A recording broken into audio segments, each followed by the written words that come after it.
Well, folks, privacy professor is here, Rebecca Harold, and she's going to teach us some things about cybersecurity that you might not know about, and some that might end up scaring you a little bit too. But you need to pay attention to this, don't you? Yeah, well, you know, there's been a lot in the news lately about Russian hacking, Yes. right?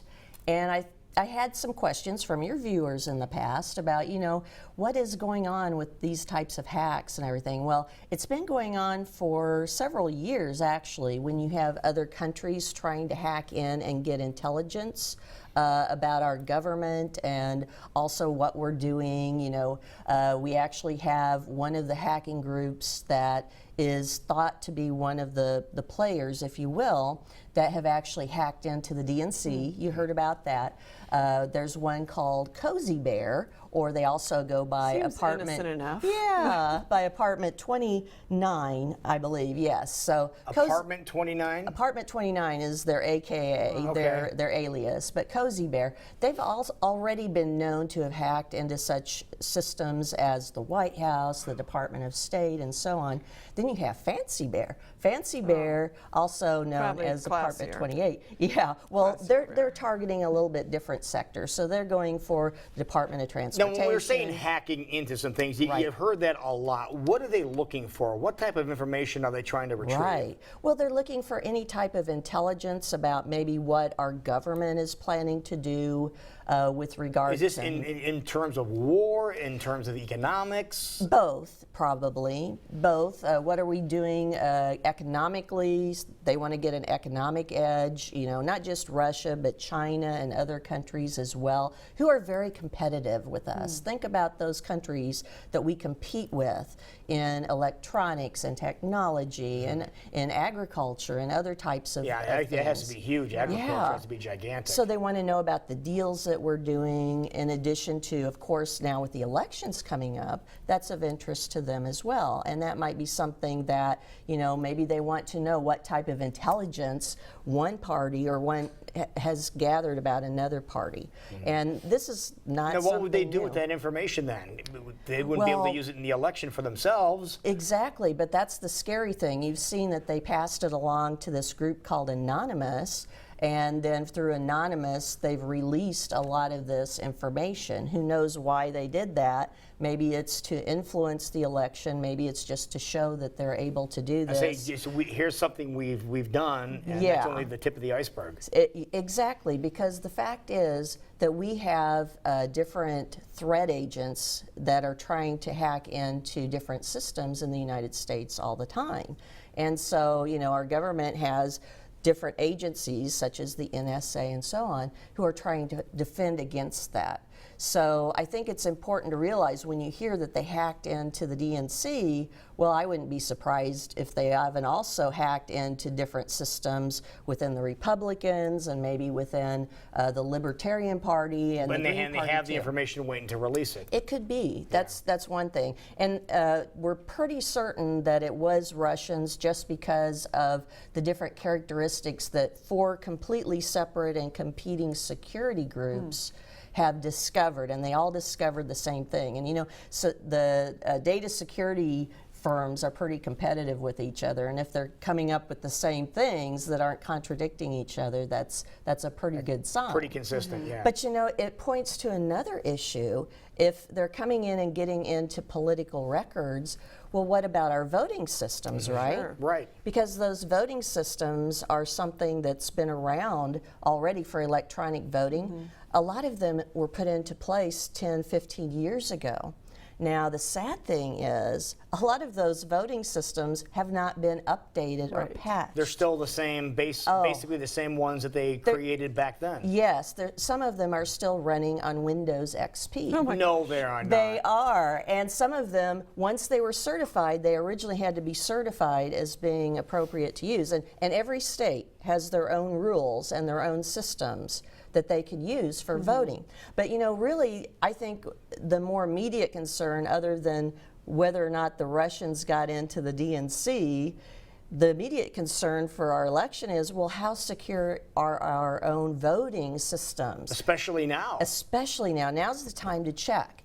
And one research firm that focuses on just voting systems, they said that through their research they found that very few or a large part of these voting systems do not have any type of audit capabilities enabled for them. Also, a lot of them are digital only, meaning that once you've voted, that digital signature that took place, there's nothing that's physical, like a physical ballot that exists to make sure that you could audit against to make sure it's accurate. Right.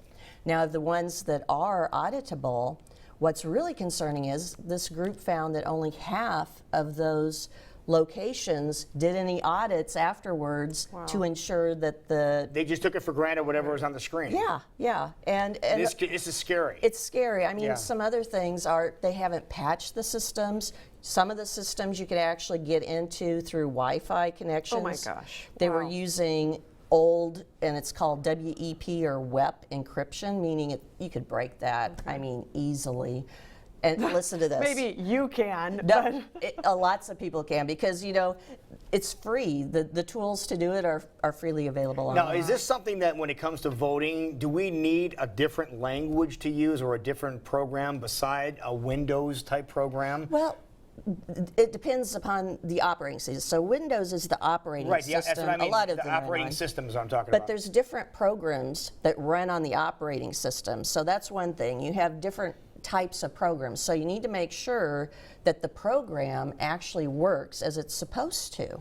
And that's something where there's not a lot of rigor that goes into ensuring the accuracy of these systems oftentimes. Or once they've checked the system, they don't do it again. So years go by, and there might have been vulnerabilities they didn't catch that are now exploited. But even one more thing I think is ridiculous, the passwords. They find in most of these systems, the passwords are still admin or password or ABCDE. oh no. Because it's such a pain to have complicated passwords. Well, and yeah, It is. but it's how often do you vote for your elected officials? That's kind of important. yeah, you would So I want to think have they something a little would more do that. complicated than Open Says Me. Yes, yeah. And also the information about these voting systems, I was able to, within 5 minutes, find the different systems that are used throughout many different locations. And not only that, knowing the type of system, in another 5 minutes, I was able to find the manual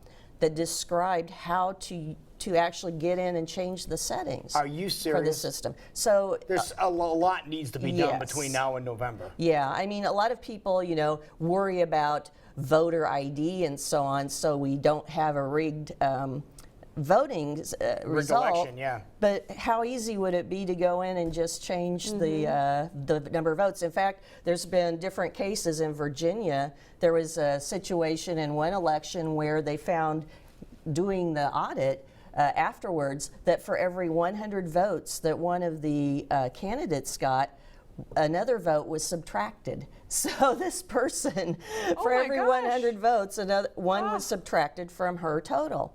And she ended up losing by, within the range of allotted error number? for the total number.